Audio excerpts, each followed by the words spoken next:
20 টাকার নোটের একটি ছবি নিয়ে উত্তাল নেট দুনিয়া।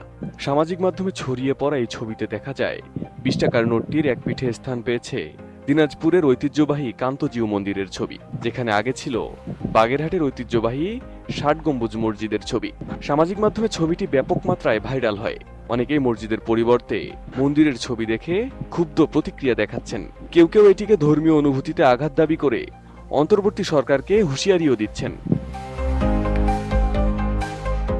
আবার কিছু কিছু নোটে দেখা যাচ্ছে তারেক রহমান, ডক্টর ইউনূস, মাহফুজ আলম সহ বিভিন্ন রাজনৈতিক নেতাদের ছবি। তবে সামাজিক মাধ্যমে ছড়িয়ে পড়া এসব ছবির সত্যতা যাচাই করেছে এটিএন নিউজ। অনুসন্ধানে দেখা যায় এগুলো আসলে ফেক ছবি এবং বিভ্রান্তি ছড়ানোর উদ্দেশ্যে সামাজিক মাধ্যমে ছড়িয়ে দেওয়া হয়েছে। বাংলাদেশ ব্যাংক এই ছবিগুলোকে ভুয়া হিসেবে উল্লেখ করেছে। এদিকে নতুন ডিজাইনের কয়েকটি নোটের ছবিও প্রকাশিত হয়েছে, যেখানে সুন্দরবন, ঐতিহাসিক স্থাপনা এবং বিভিন্ন সাংস্কৃতিক প্রতীক দেখা গেছে। এসব নোটে দেশের পরিচিতি এবং গৌরবময় ইতিহাসের ছাপ সুস্পষ্টভাবে তুলে ধরা হয়েছে।